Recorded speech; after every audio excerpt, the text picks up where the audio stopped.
Hello and welcome to the next episode of the Spirit and Soul podcast. I am your host, Tiffany Cohen. I am the owner of Spirit and Soul Studio. And guys, you are in for a beautiful treat today. I'm so excited to have this next guest on with us again. And we're talking all things angels. So I want to introduce to you Christina. It's our Christina from Spirit and Soul Studio, and you know she is our angel whisperer. She teaches us all about all things angels and all things, honestly, magic in general. But today we're talking angels. So, Christina, welcome to the podcast. Thank you, Tiffany. Happy to be here. Yay! I'm so excited that you're here. We've been trying to get this together forever. So why don't you tell everybody a little bit about you? So I am an angelic practitioner. I also do Reiki. I teach IET. I work with animals and people and just nature in general. I help people transition to the other plane of existence, and also I help people by doing healings here on this plane of existence. I do intuitive artwork where I channel art and spiritual healing for you here. Whatever comes through is what comes through for you. I have no control over it. And Everything. You're just a magical being. Whatever comes in. Christina is my mentor in so many ways. She's my Reiki master. She taught me about angels. Like I went on my own angel journey and became an IET practitioner because of Christina. Christina, there's a little known fact that maybe you guys don't know, but Christina is my neighbor and best friend. And we went on this journey, but she has been, oh my gosh, such a mentor to me. So thank you so much for that. Like I would not be here today without you, honestly. So I would be here today without you. It's kind of a very symbiotic relationship there. So let's talk angels. How, can you explain, I think when we think of angels, when people think of angels, they think of this, beautiful figure in the white light with the halo. Mm-hmm. Can you talk a little bit about that vision versus how we experience them? So, for me, angels are very palpable energy. Their energy comes in and you can feel them. So when we say do Reiki, it can be pretty gentle. People may not feel it, but when we work with angelic frequencies, which every single person can work with, they're here for us to work with. We have to ask them to come in to work with. They can't just jump in and let's just your guardian angel. It's a palpable energy. It comes in as like a right here.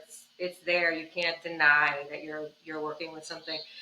And it's more of a frequency that's here where we can all tap into these different frequencies. They show up how you are comfortable seeing them. So if you're comfortable seeing that flowy white energy that's coming in with a human form, that's how they're going to appear to you. I might see biblical angels that are coming in with all of these eyes and wings going around, things like that, which very often happens. You might notice different frequencies of rays in the sun or in the sky, and that can be the angelic frequencies coming in for you. Also, it's not necessarily all of these different angel frequencies that are named. It's like one that kind of comes in as a radio frequency and then it divvies off into different frequencies that we can pick up. See, so I really love that. And I think that that's an important point is that the angels and would you say any type of energetic being kind of will come to you in a way that feels comfortable for you or that you can understand it? Is that what you're saying? Yes, and we all kind of will give, say, like Michael, the same kind of, because we have a preconceived notion of how he is, so we all kind of feel like, okay, he's going to come in as his blue color. Some people will perceive him as purple because that's how it is, and he has a sword, and he'll come in this way, so he will come in that way for a lot of different people. But then when we experience him, we all kind of experience his energy in a very similar fashion. So if we take a Healing Angels class and we're sitting in his energy, you'll see that a lot of people across the board will have a very similar experience of his frequency. And that's why he can also be everywhere at the same time, because it's not like, oh, Michael's only coming to see me. No. Everyone's calling on Michael. Let's be realistic. Yeah. Gabriel's only here for me today. Sorry, I'm here for you. It's only here for you today. No, we can all, work with that energy energy at the same time. That's really what happens. But our guardian angels are here all the time, so we should really be working with them. Yeah, and I think you've been talking about that a lot, that guardian angels are here, like they want to be called on. Yes. And it's funny because even with readings with people, because I use the Angel Guide deck by Kyle Gray, and the guardian angel keeps coming up so much. It's like, call on your guardian angel, call on your guardian angel, like ask for them. They're always with you, like you said. So what do you think what is the difference for people that don't know the difference between maybe an archangel and a guardian angel? For you, what is the difference? So archangels are here for everything, for the planet, for these things that are going on every day, for the major things in the world, not really just for us.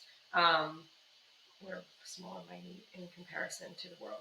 But we have guardian angels that are here and assigned to us specifically, so we should need to be calling on them. They're the ones that can actually reach in and pull you out of crazy situations if need be. They can move that car, they can move your body, they can lift something off, they can intervene for you.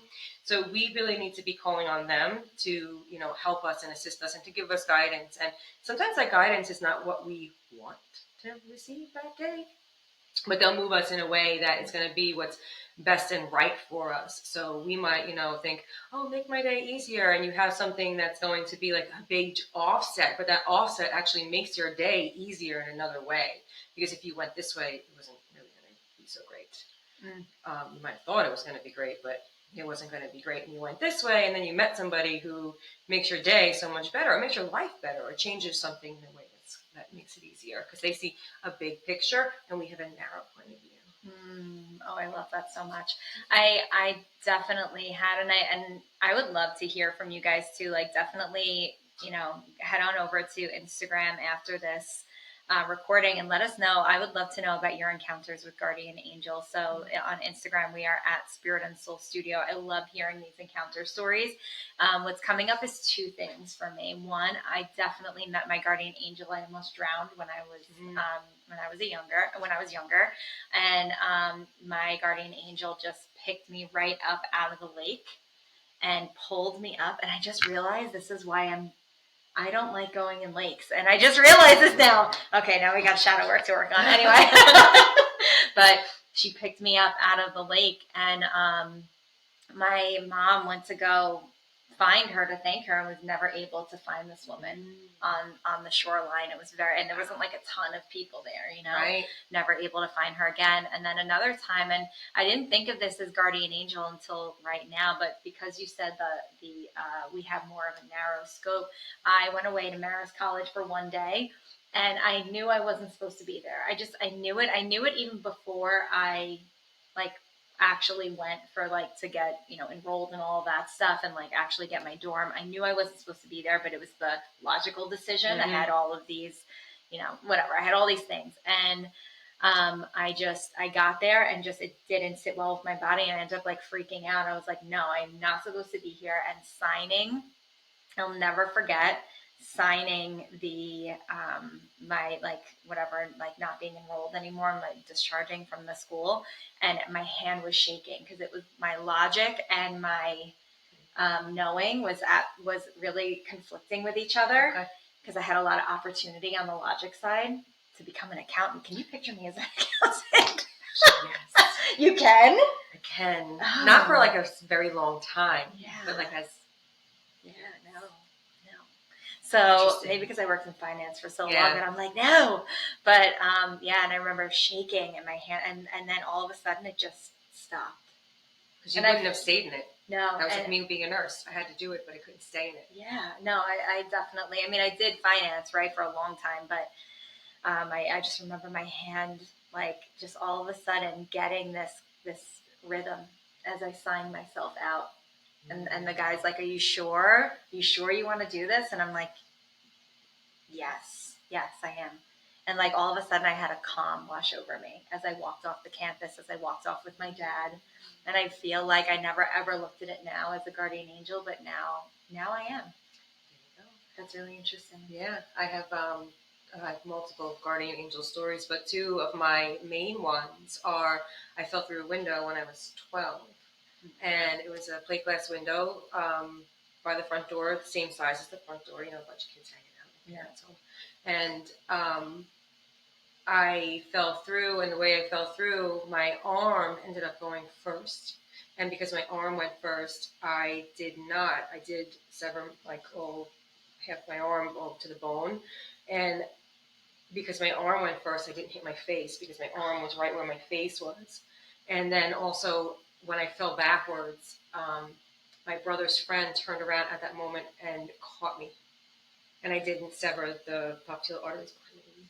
Wow. Oh my God, I'm getting chills Yeah, everywhere. so I could have been lost both of my legs at my knees if I had went down, and I would have also cut my face pretty severely because I really was banging the head up.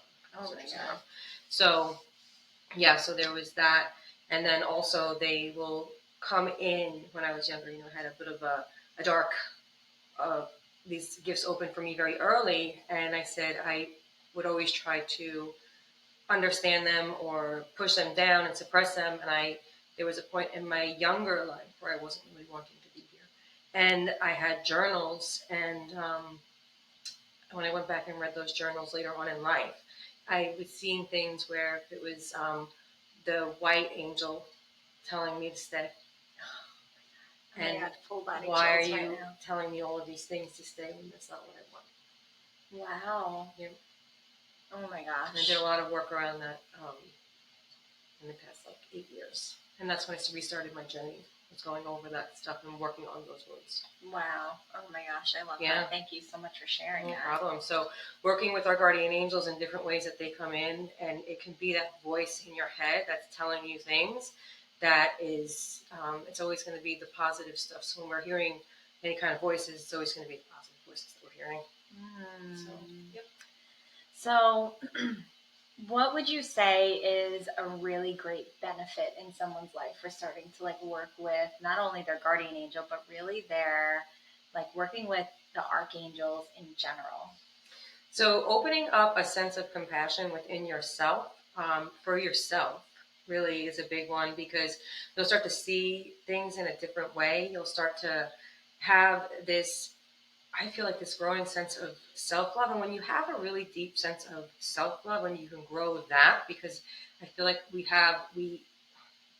give so much, but it's really hard for us to receive. And once we fix that balance, we're able to receive more and we can give more, and we fix that, which they will help with, because you have to be able to receive in order to give freely. You start to hold things differently, and you start to really shift that balance, and they'll help with that. And in helping with that, you'll notice that you have this intense self-love coming up, so you're able to put your own mask on, and help others better. So when we can do that, our life shifts in these ways that we create better boundaries. We're able to help people better. We're able to stand in ourselves better. We're able to do things that we weren't able to do before, because we're coming from this place where we're just have less fear, because we know that we're supported and we can feel this energy, and we know that we can just call them and they're going to be there. I forget sometimes, and they're like, "Hey, Christina, do you like to be on the struggle bus?" And I'm like, "Oh my gosh, why am I on the struggle bus right now? Why am I forgetting to ask for help? I help people all the time by telling them to ask for help, and I'm forgetting to ask for help myself. Oh, because I'm forgetting to receive. I'm busy giving this information, but I'm having a hard time being open to receive, and I just have to ask to receive. Why am I not asking?" Oh my God, I do that all the time. And I'm like, all of a sudden I'll sit there and I'm like, even though I work with, Archangel Michael every day, calling for protection and everything, but, I recognize it. I do it a lot when I'm in traffic or when things feel stuck. Oh, we did it for parking this weekend. And it was great. It was amazing. Christina starts in the car. She's like, because there's never any parking in Huntington. She's like, we were a long time away from it. And she's we were late. Angel, yeah, we were late. She's like, there's going to be parking right in front. A spot's going to open up. And then I just envisioned it. And I'm like, angels, please help us with this parking spot. And I saw it exactly where it was on this wall. I saw the spot just there. Okay. Not even opened up. It was there. And we drive through and we didn't see it the first time around. We passed it right by. And then I'm like, no, I saw it on that wall. Like, I know there has to be a parking spot. I envisioned it. And we went around again and there it was. We're like, it was here the whole time. But we were asking the angels for help. So like, I always call on Archangel Sarah for like, if I need to like, get things unstuck.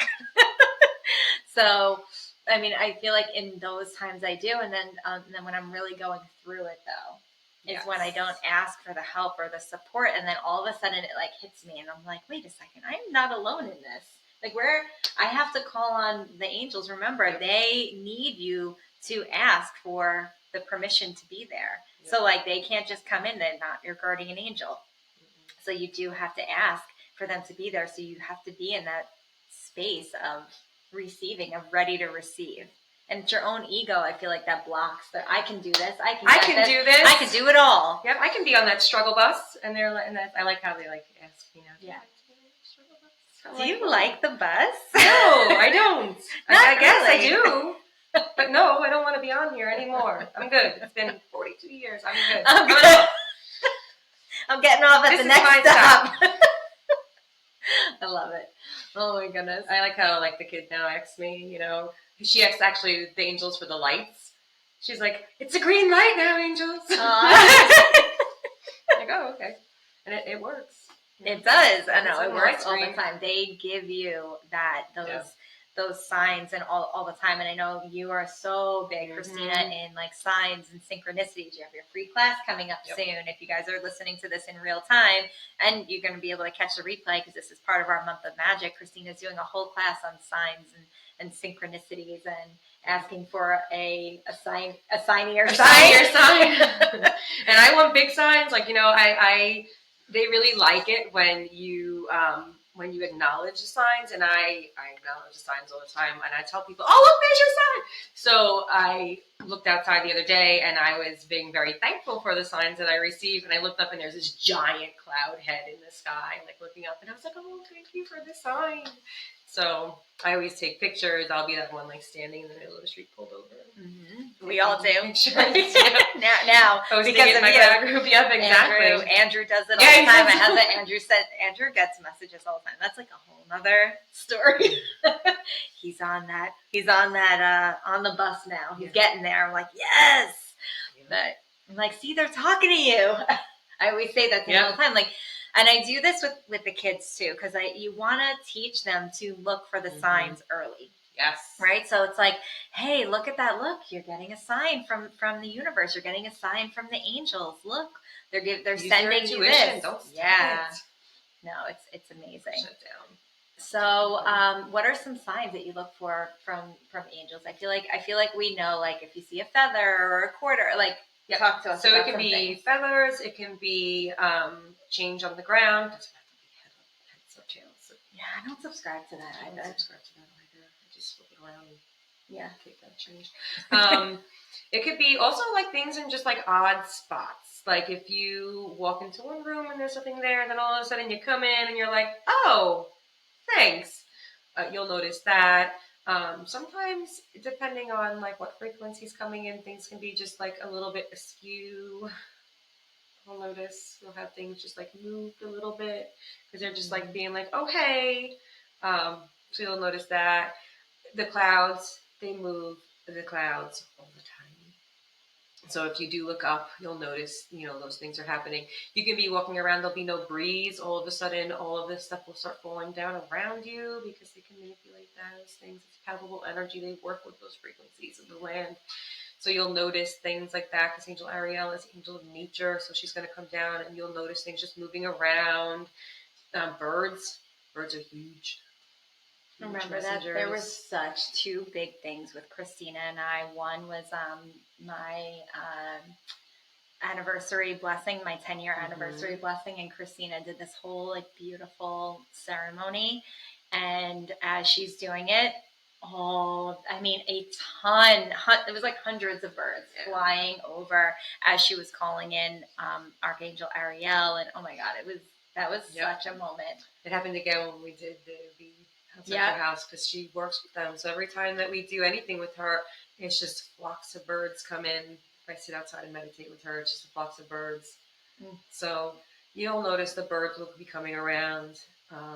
Just animals in general, they'll be kind of just coming up, acting a little bit nicer than normal for wild animals. For wild animals. I usually don't stick around for that to try to find out if they're nice or not. You do, though. You're the animal whisperer on that. The pigeon lived with us for 8 months. So talk to everybody about IET and what that is, integrated energy therapy. What is this? Now, this is really taking your work with angels to another level. Yes, so that is working with the violet ray of compassion, and it was given to us by, channeled through Stephen Bayer, through Angel Ariel, and she works with the violet ray of compassion, and it really is bringing that energy down and helps us to get the issues out of the tissues. So filling up, we work with cellular memory areas. So there's different cellular memory areas on the body. Some of them correlate with chakras, but it is not a chakra healing modality. It works on cellular memory areas. And then we integrate, we energize, and then we trigger and we release different things. So we would do like the energy of guilt and imprint innocence. And then we're moving these things out of the body. And it does work really, really well. It is pretty intense healing modality. So I will say that. People come in and be like, oh, wow, that's different. Yeah. We do work with 9 specific angels when we work on that. And they are Angel Ariel, Raphael, Gabriel, Faith, Cassio, Daniel, Celestina, Michael, Sarah. So we do work with them directly. And it really is a very powerful healing modality. There's lots of different techniques that we do in it, through basic, all through advanced. And I noticed a huge shift in my own life when I started adding this modality in. Yeah, I wholeheartedly agree.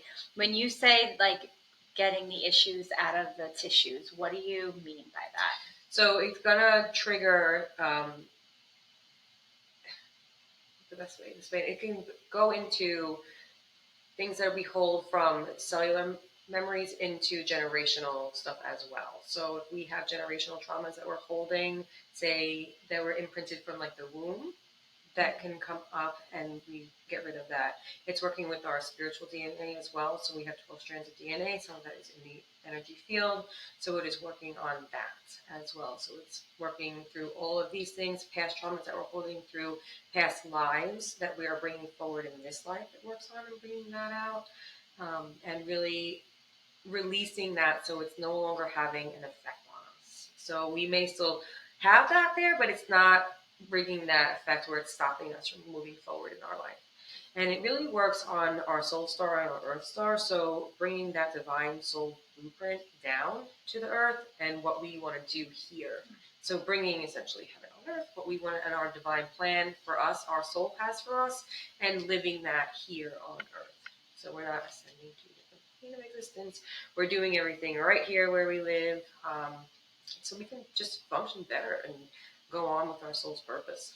Yeah, I think it's important to say too that everything in your life that you haven't been able to almost like digest, right? Like you haven't been able to work through, that you're still holding. So whether it's forgiveness of others, forgiveness of yourself, right? Like, why did I do this? Why did I say that? I mean, I think a lot of it is self. Yeah, and I think like some of it, like even, and I know this is going to resonate with people, where it's like you say something and you kick yourself for saying it after. Like, why did I say that? That was so stupid. Like these things that, and then it plays on repeat in your mind. You saying the same stupid thing over and over. And it's like, rather than just laughing it off and like forgiving yourself, for sometimes we have these silly moments. Oh my God, like let's let it go. Like who does this really talks about it all the time, and it always makes me laugh. Elise Myers is the taco with the 100 tacos. I'll take 100. All right, we are watching. No, this is the date that she went on. Oh my God, no, you have to hear this. We are listening to this after. No, you're going to crack up. But Elise Myers does this really well. And she talks about them, and it's her. She says, like, she'll repeat it in her mind, like, all the time. And she's, like, laughing about it, and we have to, like, silly things like that. Like, you don't realize that because you are there on some level, even though we're laughing about it, on some level you're holding yourself to that. On some level you're like, I can't believe I did that. And you have to just laugh it off and forgive yourself. And if you're not, you're storing it. Something as little, as tiny as that, it makes a big difference. And it gets stuck inside. It gets stuck.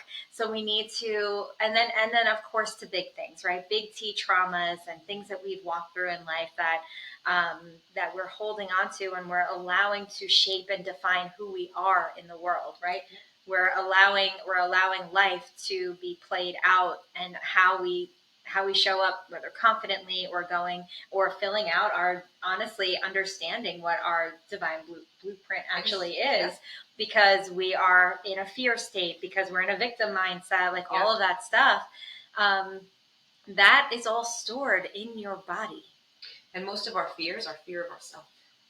It's fear of ourselves, fear of our own magnificence, fear of what people are going to think about us, fear of what people are going to say about us. It keeps us stuck and powerless. It keeps us needing to be small, fear of being seen, fear of being heard, guilt of what people are going to, it's all of these things that are stuck, having to be repressed, suppressed, all of these things. And it doesn't have to be in this lifetime. It can be past, but we have to take those shackles off. We don't need them here anymore. So being energetically free is a very big thing. Oh, I love that. And IET is a beautiful modality to work through those things, because like Christina said, all of these things that are storing within your body, they're storing within your tissues, they're storing within your cellular memory, the actual DNA, cellular memory, your makeup within your body.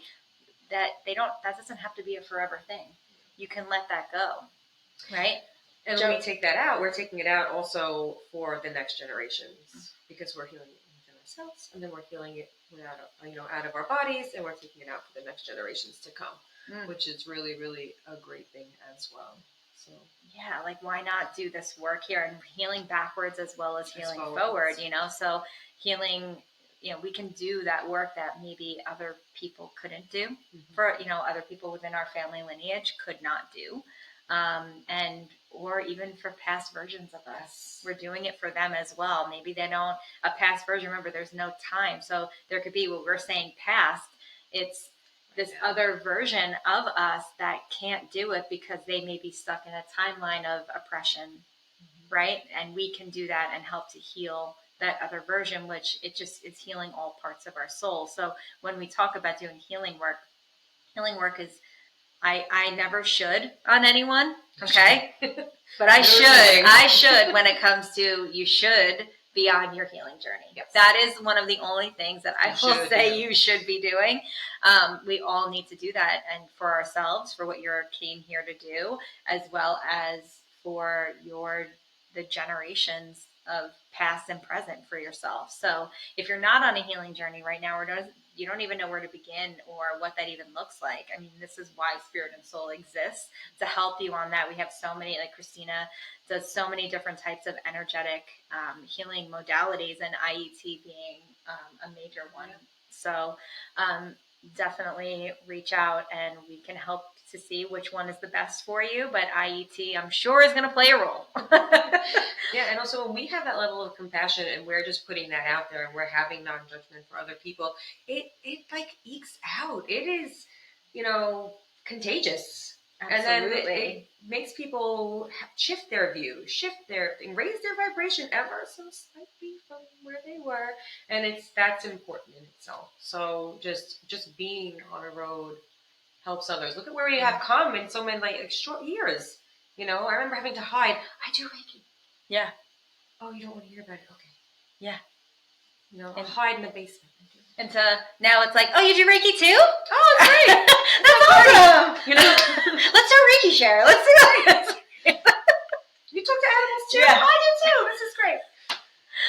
I love it. I love this world we live in now. It's fun. It's so magical.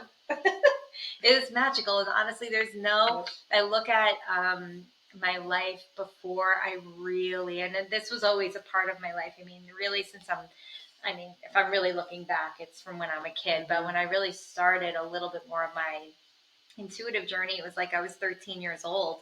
And I look at that, the break that I took in between because I thought that I had to fit into a role of this corporate America person. Nobody wanted to hear about my tarot cards. Nobody wanted to hear that I was doing Reiki. No one. Yeah. You know what I mean? They were like, what is that? Don't talk about that stuff here. Okay. Okay, I won't. So, and I didn't. And now I look at my life then to now and I'm like, it's this beautiful, magical journey. Life is so different. Like the colors are different. Like everything in life, you see differently. You see the world differently because you understand it in an energetic way. And I think a big part of that, honestly, for me was my journey with angels. I was always sick. I have autoimmune. I was always sick, not feeling well, in extreme pain, until I shifted my work. I had to shift my work into what I was supposed to be doing and stop blocking everything that was coming in. And all of a sudden, everything started fixing itself. I wasn't blocking what was coming through. My body wasn't fighting my body anymore. Yeah, because you weren't hanging on. Molds that weren't where I was supposed to be. Yeah, like I think you do feel it. I know you do. You definitely feel it when something is off, when it's not aligned with you. Listen, there is a reason. Like, play the mundane world for a while. Yeah, but like I think you have to go through those things. Yeah, like if I learning lessons, how to do it, how to learn certain things. I needed to learn the physicality of the body inside and out. Had to do it. I use it in work. Yeah. No, you were. So your story is. Why don't you give them a little bit of a background? I was an emergency room nurse before I did this, and I had an allergy to the hospital where my hands are still kind of a little bit sandpapery for my child. That was stopped in 2007, and then I was an esthetician for 15 years. So I did those things, and I ended up, with a lot of injuries and inflaming my arthritis. So when I stopped that just to do my other work, which is what I'm called to do, I also worked on a farm. I worked with horses since I was 9. I still do that work. That's what I love to do. I'm called to do that. It's my life. But I use all of the roles that I have played through life in my work now. So it had to be in those places. I had to learn how to talk to people because I'm a little antisocial. I had to learn how to do all of these things. I had to learn medical anatomy. I had to learn how to do trauma. I had to learn how to be around a significant amount of death, which I've had a significant amount of death in my life since I was 4. So I had to learn all of these things for who I am now. I'm not, upset that I went through those things, but also I had to learn that my body was telling me no. Like they're not long-term. Yeah, I love that. Nothing is ever lost. And that's what I get from that. Like all of your experiences, nothing is ever lost. Like I tell this story when I finally, I left my corporate job and I had really pivoted. I had the food blog and I was doing, beautiful food photography for like different restaurants and things like that. And I realized as I was setting up the shop at Spirit and Soul that I was using all of my knowledge. I was using like the rule of 3 and leading lines. And I was obviously a businesswoman, from my corporate career, and there was so many things that I had used and I was crying. I remember setting up the one table when I realized it and saying, wow, nothing was lost. Nothing. Not one thing. It's like you have to go through those things and they may be very uncomfortable and you may be like, oh my gosh, I wasted so much time. And no, there's no time wasted. It's just, it took you a little bit to see. You knew it was off. You just didn't know how to get out of it. And that's okay. It's because you needed to go on this journey. And I'm telling you, like I was working with Christina while I was still in corporate. And it really even shifted how I showed up there, knowing that I still had to be there for some time, that I had to continue to build this business. When I was having like a bad day or like a really like everything felt like toxic to me, I would call on my angels. And they would support me. So even though I wasn't out of that, you don't have to be fully out of something. I was in it and feeling different, right? And there's a difference that comes over you. There's a shift in your energy. There's a shift in who you are. So I highly, highly suggest, number one, reaching out to Christina. I would highly suggest, if you're called to healing, right? It's like not everybody's called to healing, and that's okay. Not to be on their own healing journey. Remember, we all should be on our healing journey, but to be the one that's facilitating the healing. I highly suggest going for IET training. We do them at the shop. I think that, and Christina facilitates. And I think it's something that really can shift your life. And if you want to experience it first, well, Christina can help you out with that. And it's really something that we can support you and guide you through and help you to get those issues out of those tissues. Exactly. So, Christina, is there anything that you want anyone to know? Anything that you want to say last as we sign off for today? Just remember to, always be in gratitude, and because that is the currency. And just be thankful and call on your guardian angel and just see how things start to shift for you. So if you start to call them in, start to work with them, see how things shift for you, and go from there. And with any modality, we always want to start working on ourselves. So we do this work, we work on ourselves, and then we work on others. So I look forward to whoever wants to come in, experience sessions, come and take the modality for themselves, to work on others, to share it, because we love sharing this modality with others. We want to raise the vibration up. So the more people that are out there doing it, the more chance we have of having that done. Absolutely. Yeah. So you can head on over to spiritandsoulstudio.com/Christina, Christina. Okay. The standard way of spelling it out, because I know there's many ways. But is it a standard way? I don't know. The one that's seen the most, I guess. I don't want to offend anybody that starts with a K. I'm not trying to do that. But it's the way that I guess you see it more often. And head on over, check it out. Check out what Christina offers and start there. So if you are called to angels, if you're called to working with angels, start there. Even pick up Kyle Gray's Angel Prayers book. That would be another. We have that at the shop. It's such, I pick that up at least once or twice a week, honestly, and just look at the prayers in there, the different angels. Start there, work with those angels, and definitely check out what Christina's offering. And yeah, we would love to see you at Spirit and Soul. So, guys, thank you so much for joining us on this episode. Christina, thank you for all of your knowledge, all of your wisdom. We appreciate you. We love you. Thank you. Thank you. Thank you. And all right, guys, we'll see you on the next episode.